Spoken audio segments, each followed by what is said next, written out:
Is everyone ready? Okay. I asked my staff to announce this press conference today, and the purpose of this press conference is to address community concerns regarding a recent story that was aired, as well as a lot of conversations that are happening in our community concerning one of our facilities and how that facility is being used and has been used in the past. So I'm going to ask Deputy Chief Myron Daniels to provide a report on that. Thank you, Chief. Good afternoon, all. Again, my name is Deputy Chief Myron Daniels. I'm Chief of Staff. Thank you for coming out this afternoon. The building that has sparked some questions, I will provide some historical information regarding it. That building is a building owned actually by a city parish. For approximately 20 years, the narcotics processing facility has been used by various detectives within the narcotics division. Very familiar with this facility, that I can honestly say thousands of suspects have been processed in over the years. I was shocked to hear the name Grave Cave.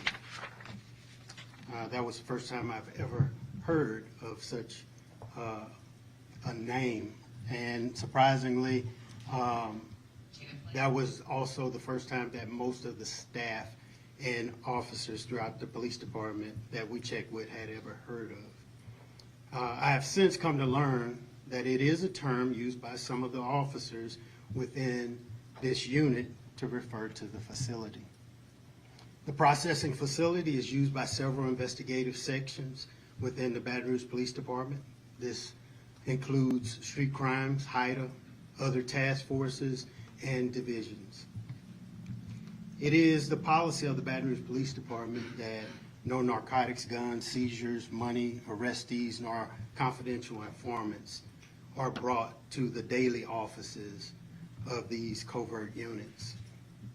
The processing facility allows space for detectives to process evidence and arrestees, and is also equipped with a holding area to secure them.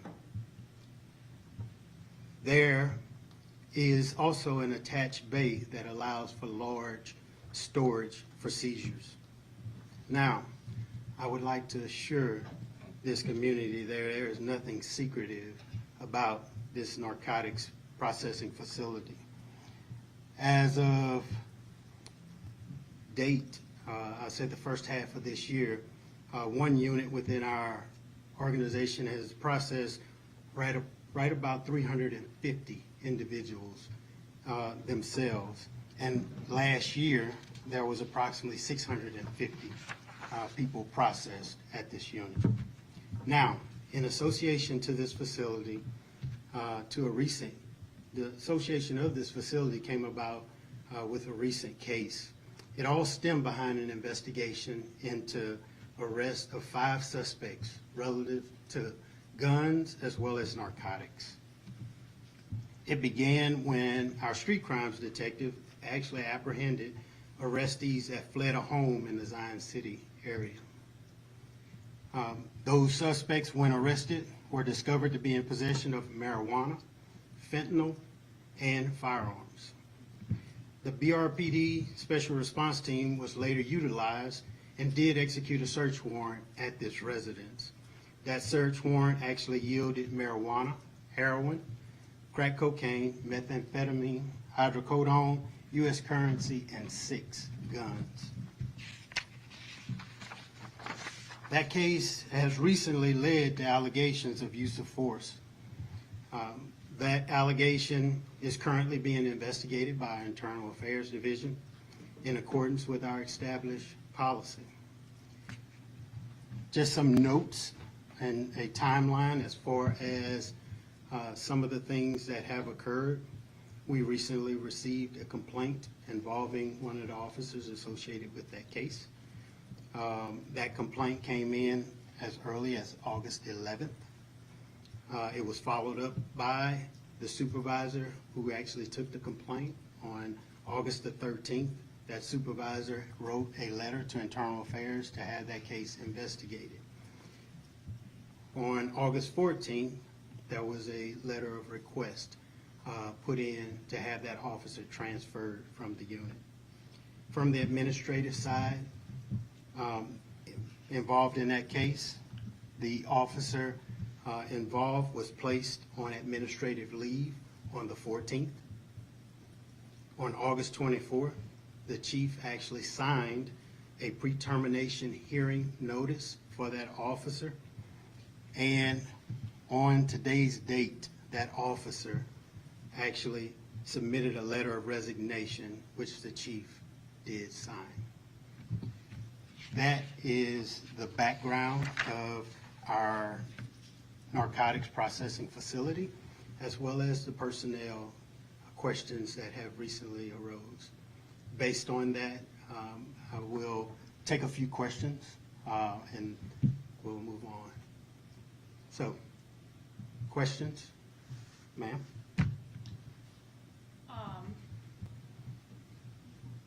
So this was the first time you ever heard of Brave Cave?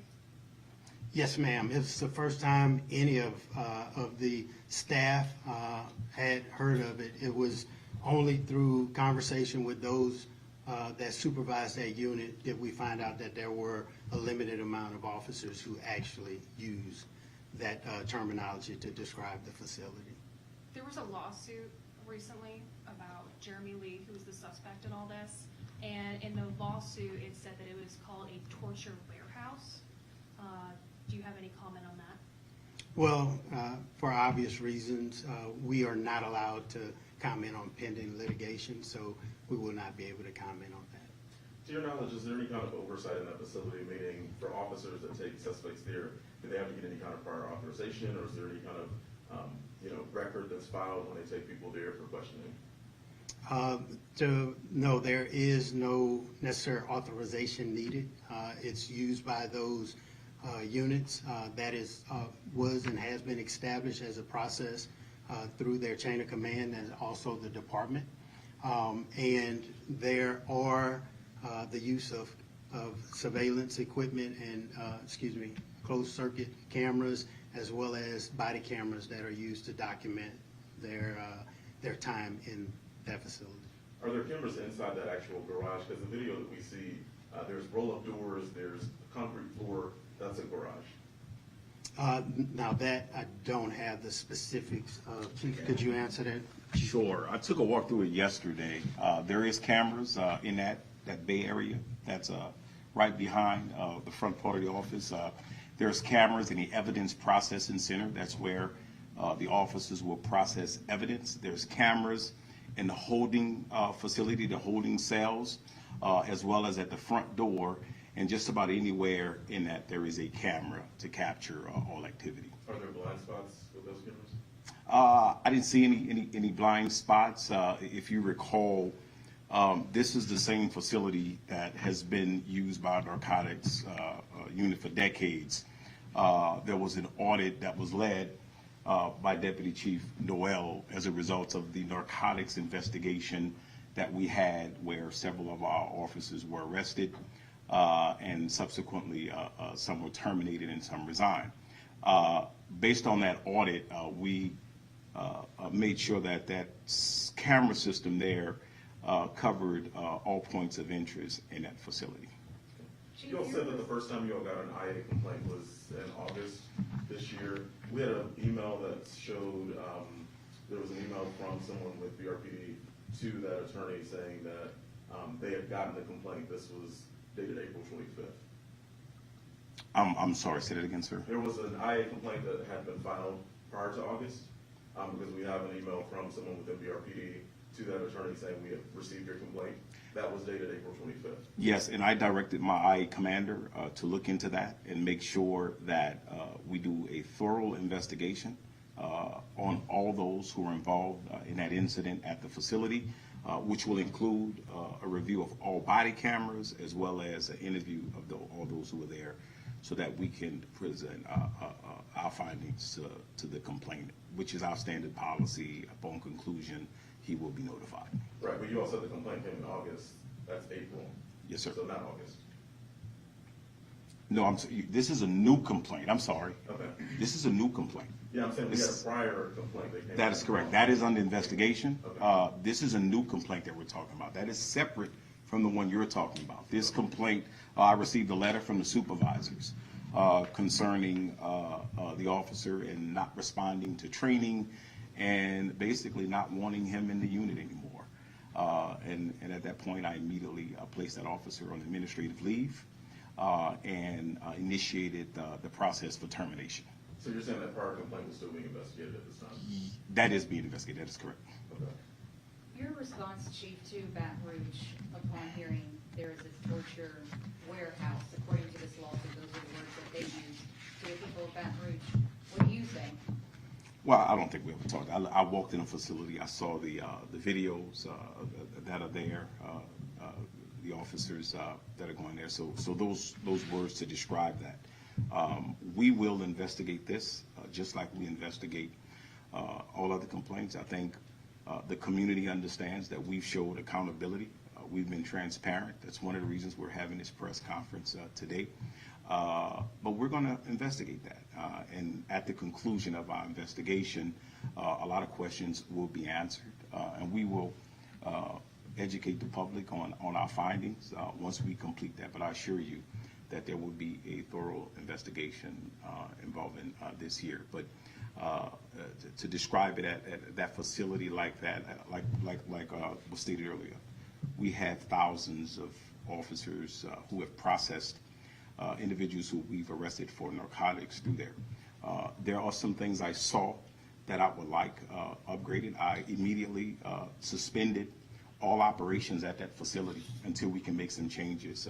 So some of the changes that I've directed my staff, some lighting on the exterior, as well as a construction to put a interview room that is consistent with the interview rooms that we have here at headquarters, as well as at our violent crime unit. We have interview rooms there set up, and that we're going to construct an appropriate interview room so that those interviews can be done in a proper way. So eventually the room will, this building will be continued to be used? Once the modifications are made, once my staff and I are satisfied with that, and when we believe it's going to meet community expectations on how that facility should look, then yes, we will open it once we've had an assessment of that.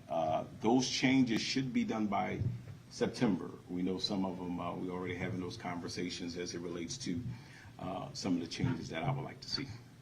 You all were adamant that there was nothing secretive about this particular facility. Yeah. You all, though, admitted that you all had first heard about Brave Cave, that people were using that as the name from our reporting. So is it fair to say that maybe there was some activity going on that you weren't aware of? No, we are aware of the facility. Right. I mean, the facility has been there, but the word Brave Cave, we have never heard before. In fact, when we received, when we actually listened to your broadcasts, obviously I asked, what's the Brave Cave? And it was then when we began to question that we learned, as the deputy chief stated, that there are some officers who refer to that office, which is our narcotics processing center, as the Brave Cave. So they're using a secret name, though. Is it possible that they're carrying out secret activity? I don't think so. I think the cameras that are there in some of the investigations that we've conducted as it relates to our narcotics unit, I don't believe that's the case, sir. Chief, your response Thank to you.